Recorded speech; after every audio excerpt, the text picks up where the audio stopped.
We can use MXenes to do something which is really life-saving, like, for example, treating cancer, or building a wearable kidney, or making bactericidal and antiviral coating to prevent people from getting COVID or be infected with another disease here. Or we can do something which will be still fun. Hey everyone, welcome to It's a Material World. We're the show that uncovers why material science will change the world. Consider subscribing and hitting the like button down below. It would really help us out a lot. Also, we created a free career development guide for MSCs, which you can access using the link in the description. Now let's get on to the episode. Our sponsor today is Johnson Matthey, a global leader in sustainable technology. Johnson Matthey's vision is for a world that's cleaner and healthier today and for future generations. Johnson Matthey's scientists use their deep understanding of materials, surface science, chemistry, and chemical engineering to design catalysts, advanced materials, and processes, tackling the world's biggest challenges, such as reaching net zero, enabling cleaner air, improving health, and using our planet's natural resources more efficiently. For over 20 years, they have been in the manufacturing and shapesetting of nylon tubes, sheets, and components for the medical device industry, so Johnson Matthey is an ideal sponsor for today's podcast. Johnson Matthey, inspiring science, enhancing life. Special thanks to MatMatch for sponsoring this episode. Hey everyone, so today's guest is Dr. Yury Gogotsi, a distinguished university professor of material science and engineering at Drexel University, as well as the director of the A.J. Drexel Nanomaterials Institute. His research focuses on 2D metal nitrides and carbides, aka MXenes, and other nanomaterials for energy, water, and biomedical applications. And we'll get into what exactly MXenes are in just a moment. But Yury has received numerous awards for his research, including most recently the 2021 Materials Today Innovation Award, which recognizes monumental work that has opened a new significant field of research and resulted in impactful practical applications. So we're super excited to discuss the material science behind MXenes and the immense impact that this can potentially have on our world. So thank you so much for joining us today, Yury. Thank you, Puneet. Greetings from Philadelphia. Awesome. So first, could you tell us what MXenes are and why, and what makes you particularly excited about the applications that they can be applied to? David, MXenes are very thin materials, just a few atoms in thickness. Imagine 3, 5, 7, 11 atoms piled up. All together, it makes about 1 nanometer thick, so 1 billionth of a meter thin material. And you actually see some of the models in the virtual background I'm using. Those dots in these models are atoms, and you see they are arranged in layers. So if you have heard about graphene, which is a monatomic layer of carbon, the most famous two-dimensional materials, MXenes are alike in the sense that they are thin, just a few more atoms. But this adds enormous new opportunities, their diversity and complexity. Interesting. So most people know about graphene. I didn't personally know about MXenes. So can you maybe provide a comparison between the two, since you just like from the property perspective and the structure perspective? Well, graphenes, as I just mentioned, are monatomic layers of carbon. So if you write something with a pencil or draw something with a pencil, you basically leave on paper very thin layers of graphite. And if you take them, make them ultimately thin, like a single layer, this will be graphene. And actually, it can have several layers, which we call multi-layer graphene. And as you all know, drawing with a pencil, it's a black or gray. This material has many, many important properties. And you might also know that discovery of graphene by Andrew Geim and Kostya Novoselov from Manchester was recognized with a Nobel Prize in 2010, just a bit more than a decade ago here. And graphene is great, but imagine you want to build a new world. You want to build new types of devices, and you have just one type of building material. Say, you build something, play with Lego. Many of you probably play this children and may still continue, because I know some adults who still enjoy it here. And you get all Lego bricks of the same size, same type, and the same black color. It's very difficult to build something exciting.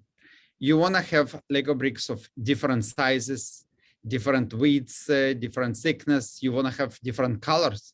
You may have different properties. Some of them can be conducting, building, for example, some electrical devices and so on.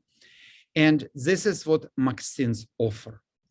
So graphene, showed the way to two-dimensional materials. Now we material scientists, material chemists are discovering, synthesizing new two-dimensional materials, that we have enough Lego blocks to build anything we want, anything people need, like a new approach to building devices. When you take atomically thin layers and combine them together, that we can make a sensor, we can make a transparent conducting film for a cell phone display, that we can make a wearable kidney or a new type of a battery, not carving it out of a big chunk of material, but building them by two-dimensional blocks. And this is exactly where you need many, many different type of materials that they can bring different properties here. And this is exactly what MXenes do compared to graphene. They are more conducting, electrically conducting when you assemble them in structures here. They come in a variety of different colors. They have different optical, electronic, plasmonic properties, chemical properties, and they basically allow us to explore many more applications. So for our listeners who might not know too much about MXenes, you're saying that basically, going to the Lego analogy, there's different size blocks that look different and have different properties. What can we change about MXenes that allow us to change those properties? Well, let me go a little bit further in details about MXenes. Graphene is built of just carbon atoms. And maybe you can attach some oxygen or hydroxyl group to the surface, making so-known graphene oxide. MXenes are built of transition metals. What does it mean? They're common metals: titanium, molybdenum, vanadium, chromium, which are used in a variety of applications every day. For example, my laptop, MacBook Pro, has a titanium body, and carbon and nitrogen connecting those atoms. So, for example, red dots you can see behind in the model in my background would be titanium atoms, and tiny black dots connecting them would be carbon to nitrogen. So they're common elements, but they are different elements. So if you build the same structure with titanium atoms, you get one type of properties. If you build the same structure with vanadium atoms, properties will be different. They will have different colors. It means that they will be absorbing light at different wavelengths, opening various optoelectronic applications. But there is one more wonderful thing. We have like a dozen of metals, carbon and nitrogen, which we can combine. And we can have structures with like a 3, 5, 7, 9 layers of atoms. And we can make atomic sandwiches when one layer is one type of element, for example, molybdenum. Another layer is titanium, considered to be sandwich, where the thickness of layers is single atoms here. They all will have different properties. And for an engineer, a designer, this may not be enough. you may want to make fine tuning of properties. Then what you can do, you can mix different atoms, like in metal alloys that people have been using for a long time, adding, say, chromium or nickel to iron makes it rust-free. This is how we make stainless steel.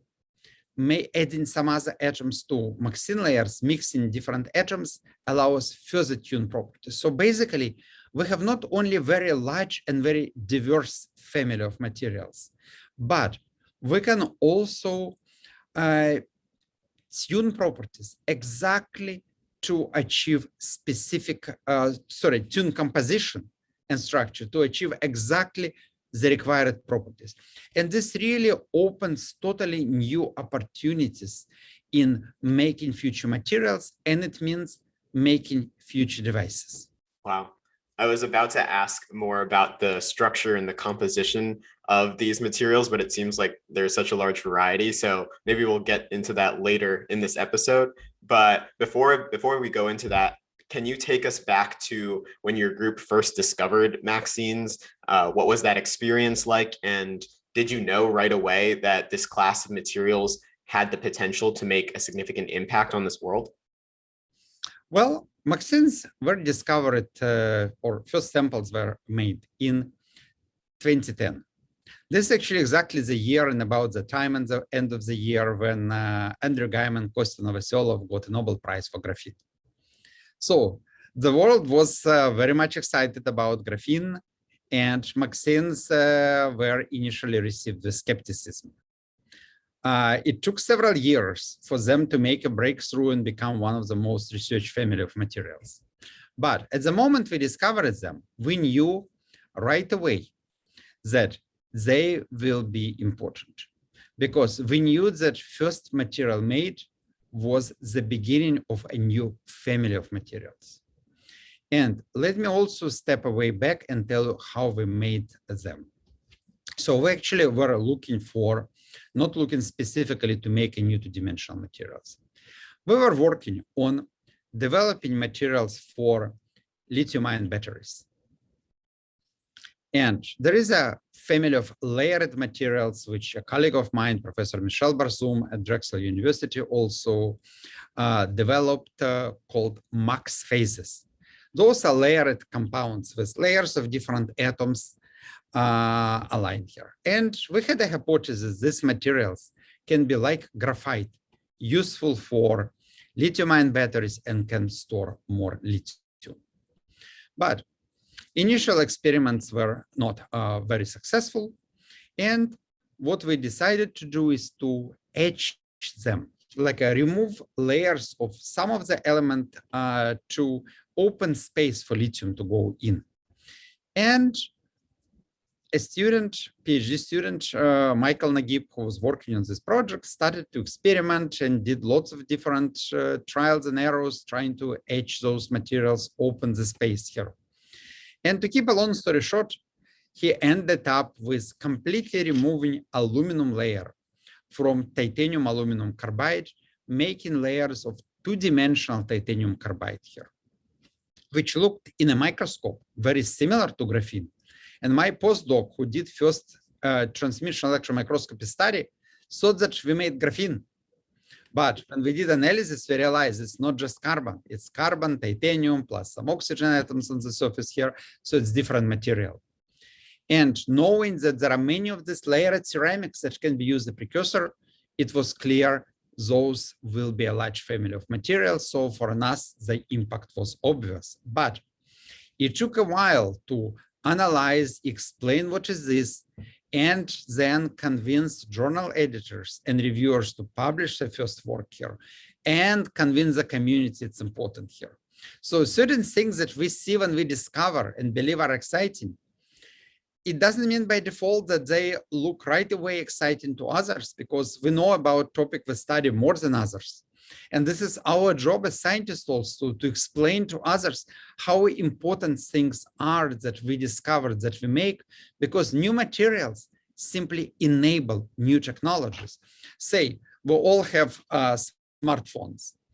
And Smartphones would be impossible without discovery of new materials. For example, Gorilla Glass. As a kid, breaking with a soccer ball windows, that a glass can be so strong that one can, like myself, drop cell phone every day and it won't break here. And of course, all the semiconductors that went into electronics there. And optical materials for wonderful cameras, which take pictures which are sometimes better than large, bulky and heavy professional cameras here. So this is what is enabled by new materials. So when we make thinner, smaller materials with new properties, we know new technologies will be enabled by those materials. That's why it's so exciting to discover new materials.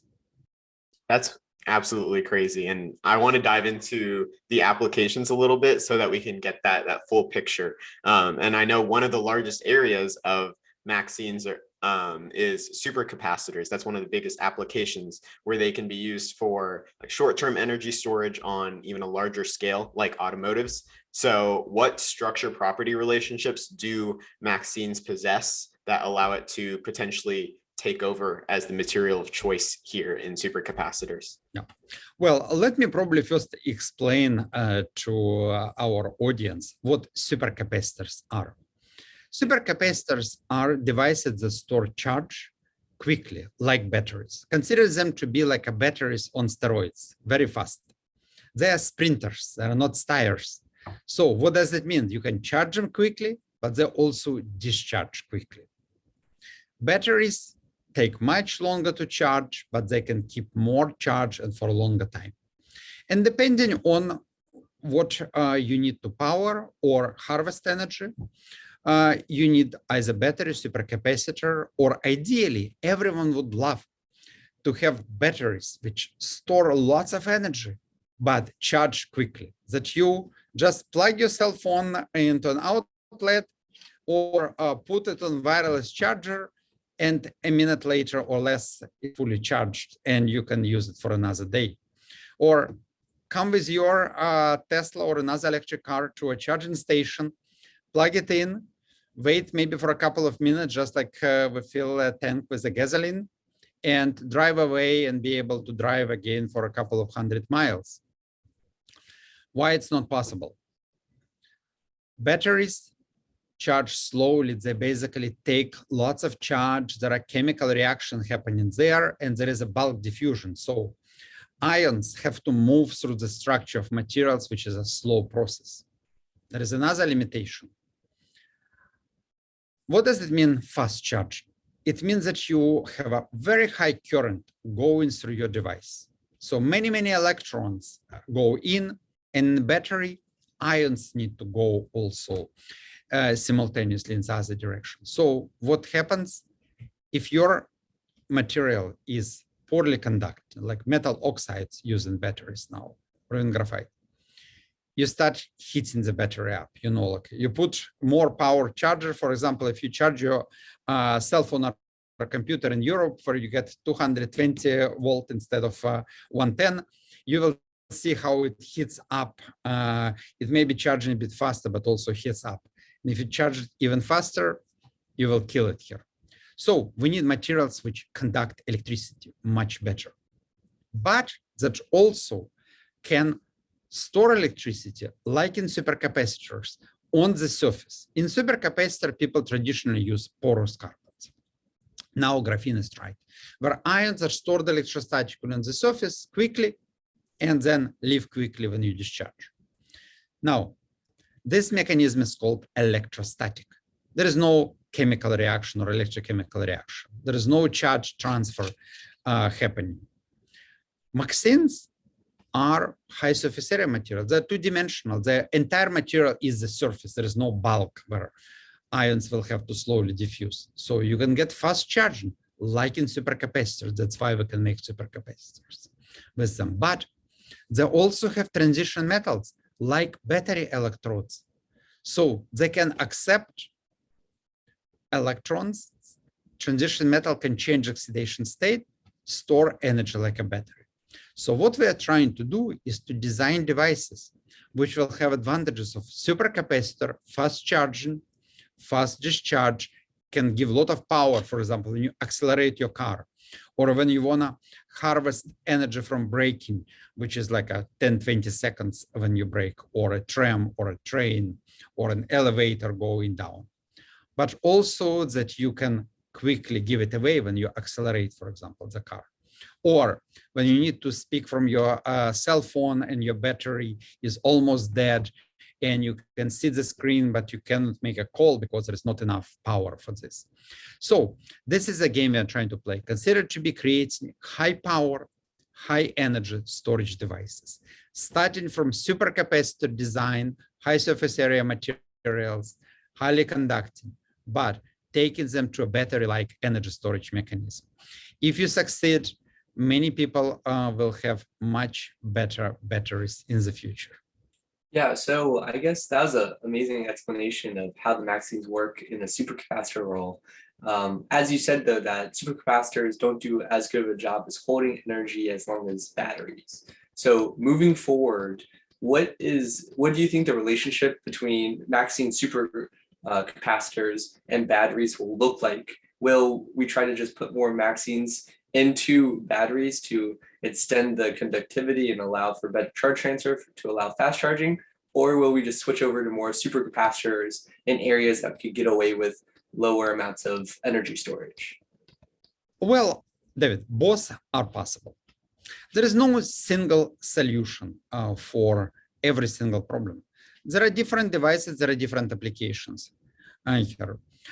Say if you have electric drill or screwdriver at home and use it once a year, you want to be able, for example, to fix something quickly, and you don't want to wait for an hour until the battery charges. You want to come, plug it quickly in, and go with this wireless device, drill a hole, and put it back for another year. So you need something that will charge quickly, and you don't care whether you can work for 2 hours here.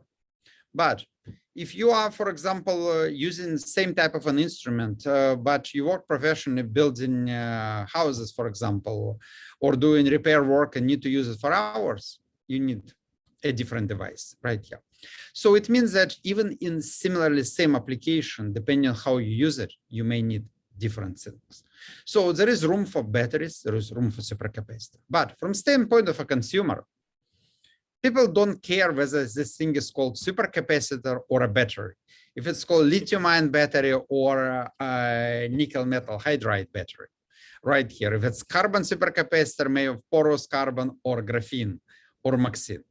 What people need is to store energy, charge it quickly, and have enough energy to do the job, whether it's a power in a cell phone or drilling a hole or anything else you can imagine here.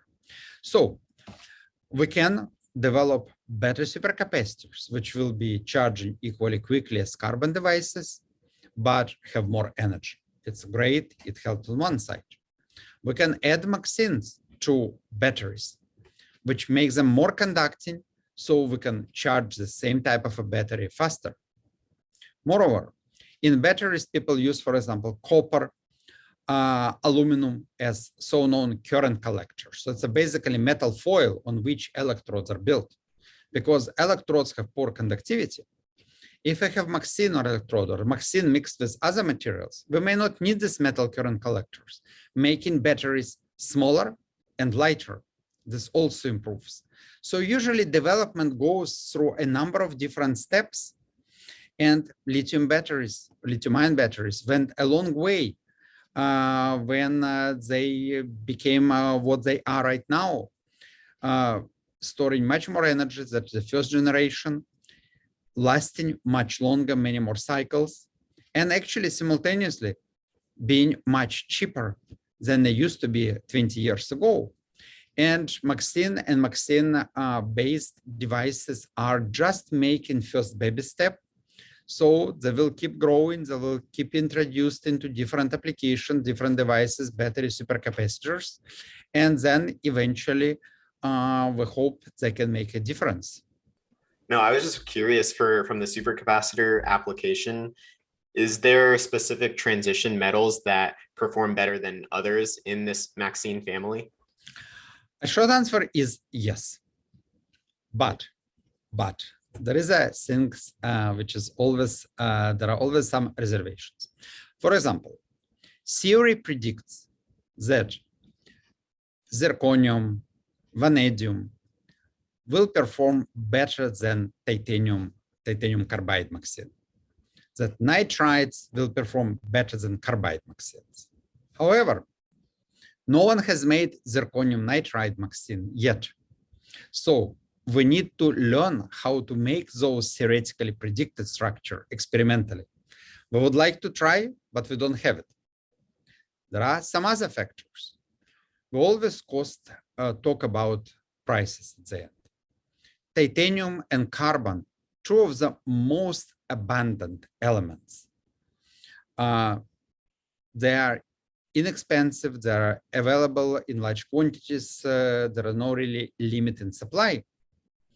And some other elements which can be used in MXenes, like a tantalum, very expensive elements. They may be fine for some medical applications, but definitely not one you want to use in a battery. They're also heavier, and titanium is lighter. So again, it's always like a balancing. What is better? What do we call better? Simply showing that we can reach the maximum performance may be important in some applications. Or showing that we make something practical and reasonably priced, which will be used by everyone here. And those are problems that even scientists cannot answer right away, solve right away or give an answer, because economics of manufacturing, market prices for materials in the future may determine what will become industrial reality and what will stay a scientific curiosity. As scientists, we can predict this well, but we can discover materials, we can offer methods to making these materials, making them in less expensive, more environmentally friendly way, and we do it. And then business and market and consumers decide what works for them, what will be adopted, and what may stay on papers of scientific journals and books. Well, yeah, that was all very interesting. But moving on to the next unique application of MXenes is in dialysis, which is a procedure to remove waste products and excess fluid from your blood when your kidneys stop functioning properly, which affects millions of people every day. What role can MXenes play in this space, and how is this potential application even thought about or discovered? Well, David, it's a very good question here. And let me maybe first explain why we target certain applications. When one makes a new material, doesn't matter. MXene, before we worked a lot on carbon materials. What we try to do is first determine its properties. We measure conductivity, mechanical strengths, we measure optical properties.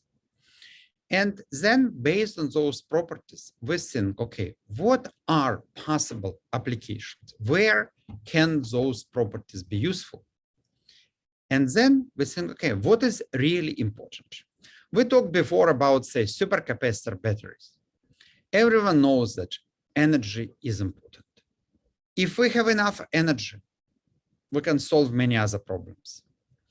With the world moving toward renewable energy, electricity, Internet of Things, we need powered by electricity devices everywhere. So naturally, studying energy storage, energy harvesting, energy generation is one of the important directions, and we try to see how our materials can make a difference there. Another very important application is health and medicine. On the example of, say, coronavirus today, we see how entire world is coming together to fight the disease, and scientific breakthroughs, for example, in techniques for controlling and modifying biomolecules help to develop quickly vaccines. And nanomaterials like nanofibers help us provide face masks that can filter particles and keep us safer here. Very similar way, we identify many other problems like cancer, like kidney disease, that people are trying to tackle, trying to fight, but where there is no like a solution that would allow us to eradicate disease here. So we basically go after problems we believe are important. If we solve this problem using our materials, investing our time, investing taxpayer dollars that we get, for example, from federally funded research project from National Science Foundation or Department of Energy, we do something useful. And one of this is this application in dialysis. I think many of you, if you don't even have anyone in the family or among your friends who suffer from kidney disease, can notice, for example, dialysis, DaVita or other stores in the US, and will be different in other countries, pretty much everywhere in big cities, because lots of people have to go there and spend couple of days a week, several hours connected to dialysis machine to remove toxic residues of function of our bodies, because kidneys cannot do it here. It has tremendous impact on quality of life of those people. And it also, of course, shortens life. And there are not enough kidney donors to save all people who have late stage kidney disease.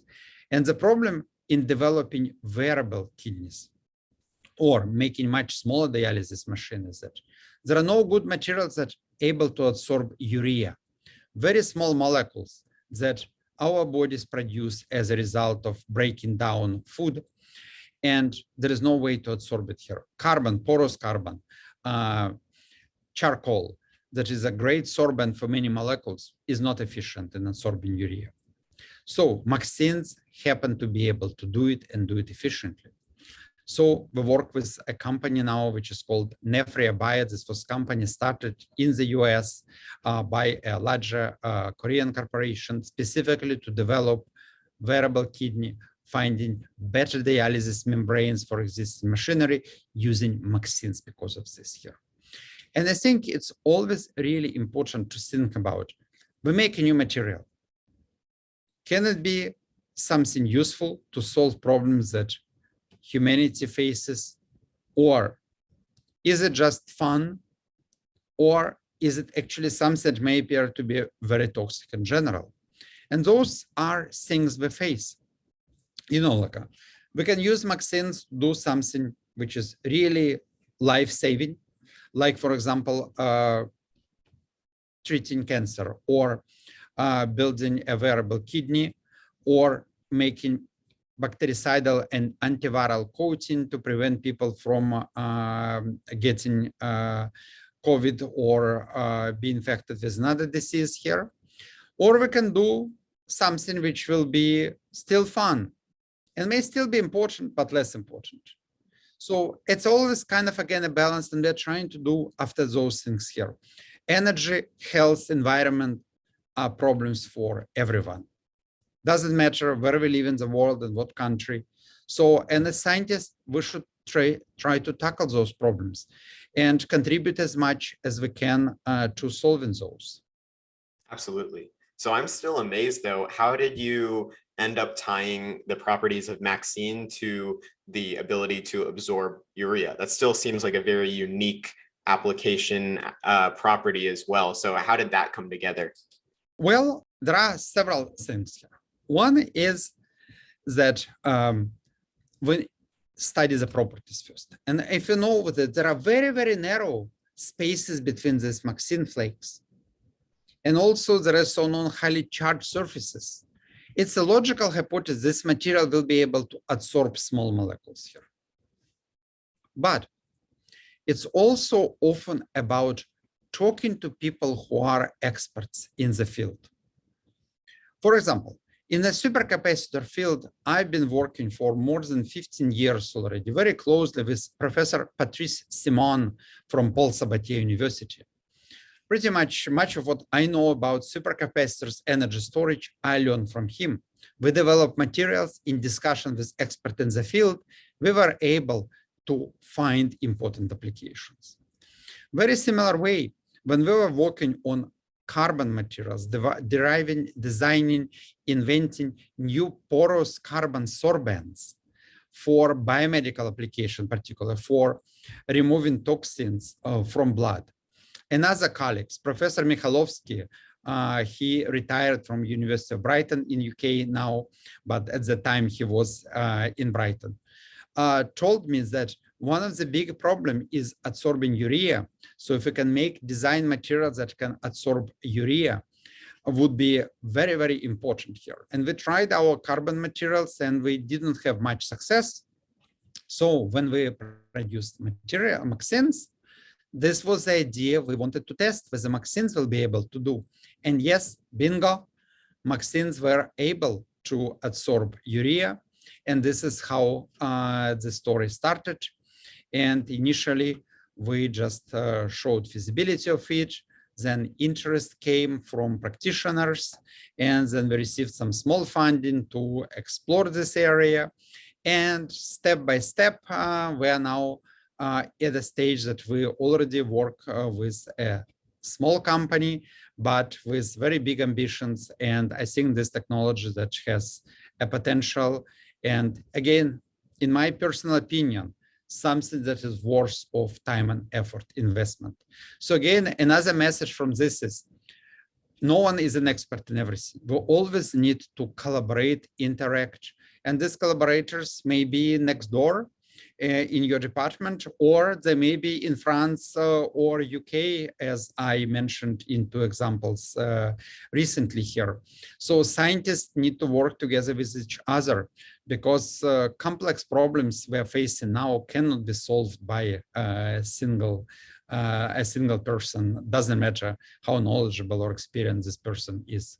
Yeah, absolutely. That's super fascinating, that process of collaborating with one expert and then also another expert and eventually just brainstorming and figuring out this application. I didn't know that's one of the processes in this space in academia. And I guess while we're staying on the topic of healthcare, you mentioned the cancer therapies, and I know MXenes have very unique, incredible optical properties, which translate well to photothermal cancer therapies. So what specific combination of those properties makes these materials suitable for this specific application? Well, I mentioned briefly that MXenes come in a variety of colors. What does it mean, color of material? It means that the material absorbs light of a certain wavelength and, say, transmits light of a different wavelength. And about light, I'm talking a broader sense. It can be visible light that we can see. It can be ultraviolet light we cannot see, or infrared light, which kind of brings heat, but we cannot see it here. So because of this variety of compositions, structures, and properties, different MXenes will absorb light in different wavelengths. Particularly, they have a process which is called plasmon resonance. Those like vibrations in the lattice, which come at different wavelengths or frequencies. And depending on composition, so-known transverse surface plasmon will be at different positions. And the number of MXenes capable of very efficiently absorbing light and transforming it to heat in the infrared range. And this is what is needed to be able to do photothermal therapy. What means delivering particles to a tumor and then using infrared or near infrared light that penetrates pretty deeply through tissues to heat it up. That tumor will be destroyed, cancer cell will die because of the temperature only locally where we shine a laser light or a surgeon that perform the therapy, shine the laser light here. And traditionally, people have been developing gold nanoparticles for this application, but tuning them to specific wavelengths is more difficult. MXenes offer you enormous tunability. Moreover, titanium carbide, tantalum carbide, niobium carbide MXenes, they have shown to be non-toxic. After that, they can be removed from the body by decomposing slowly with the tissue here. But there are at least some other important properties here. MXenes are layered materials. So we just talked about adsorption of urea, where a molecule of urea, say small molecule, sits between layers of MXene. But it's possible also to load this material, put between layers, adsorb drugs. For example, doxorubicin or other drugs that also destroy tumors. So this is called theranostic approach, where simultaneously different type of treatment and also we can attach molecules that guide particles to a particular tumor. And this can be done, whatever cancer cell won't be killed by heat, they will be killed by drug molecules released from MXene, making the treatment more efficient. And there are many research groups around the world exploring now this approach to treating cancers, particularly skin cancers, which are easy to access with light here. But again, since MXenes can have absorption and longer wavelengths, it may be possible to also go much deeper here. And of course, this variety of colors may be important in other applications. For example, I see David has a Klimt painting copy behind on the wall of his office here. And we can make MXenes which will be shining exactly in a film like gold, or having pretty much all the colors, and we can make a painting like this of MXenes using MXene films only here. And again, we can talk about some mirrors. We can talk about materials which make, for example, warm winter clothes because they will not re-emit infrared light, and many, many other applications. So again, nanotechnology is not about just making things small. It's about controlling their properties by controlling structure at the atomistic level. And this is what we are trying to do with MXenes, because they consider to be like a designer family of material, which when you don't take what is given to you by nature or an industrial process developing like a piece of silicon or graphite or steel. This is a material where you can change everything, number of atomic layers, type of atoms, mix atoms in different ways. And it means if you use computational science to predict properties for specific compositions, sky is the limit for property control. And then hopefully we'll be able to solve many other problems which are important for people, whether we're talking about energy, health, or environment, like, for example, desalinating water, filtering water, providing drinking water to people. All those applications sound amazing. And they're all very exciting, but we want to touch on just one last one for today. Again, on the topic of healthcare. And one of your future applications of the material is these wearable and epidermal electronic devices, which utilizes MXene's biocompatibility and metallic conductivity to create the interface between humans and machines. Currently, we use gold, but why can we use and why should we use MXenes? And you kind of touched on this already, but David, this is another very good question.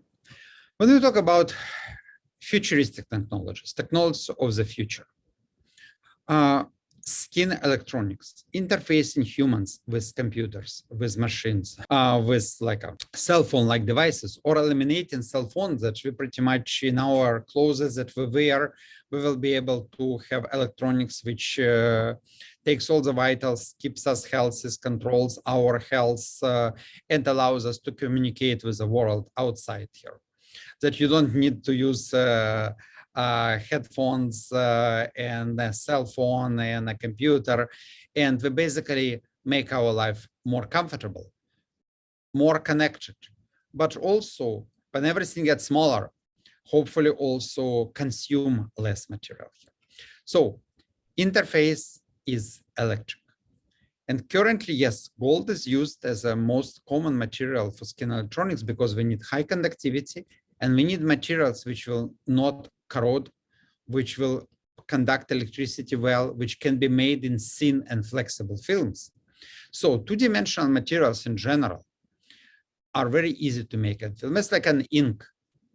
You basically can take a film and you can inkjet print it, you can spray coat it, you can just write with a pen, basically. I can write a conducting circuit on my skin or on a piece of paper with a fountain pen or any other pen filled with MXene ink here. But the problem is we need conductivity. Carbon materials are potentially good because, again, less expensive, non-corroding, non-toxic, but they don't have sufficient conductivity. Metals like copper, they degrade, corrode, interact with sweat, don't work here. So MXenes can actually fill this gap. And the great thing about titanium carbide compared to gold, that it doesn't have gold. It doesn't have any other noble metal expensive. So, but moreover, what is very interesting, and again, this is a work done in collaboration with colleagues who are expert in the field. For example, Professor Flavia Vitale from the University of Pennsylvania. They're expert working on interfacing human brain, human bodies with machinery, measuring electric signals that come from muscle activity, that come from brain activity here. So they were looking for better materials. And MXenes are not as conducting as gold, but they appear to provide even the same or better measurement, having something which we call lower impedance in contact here. They don't require any kind of a gel grease when connecting for long-term measurements on the skin. So basically, it's again, it comes from properties of materials. It comes from working from someone who is an expert in the field and knows what is needed, what kind of problem exists in the field. And we provide materials that eventually capable of solving these problems here. And skin electronics, epidermal electronics is very important direction for the future development of technology, basically taking computers, cell phones, and other relatively bulky devices used today to a next level when they can be incorporated everywhere. We can wear them in our clothes, on skins, flexible, wearable electronics here. And this is exactly where I believe materials like MXenes can make a major, major difference.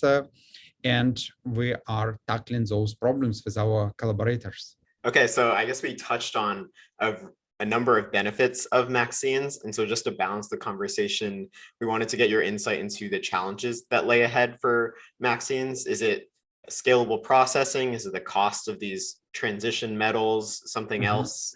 Just wanted to get your thoughts there. You know, like discovery, material discovery is wonderful area here. And we know already how to make many great materials, but what is important to understand, there is a pretty long way for any material to practical applications. You may be wrapping your sandwich into aluminum foil today because this is a very inexpensive and very common material.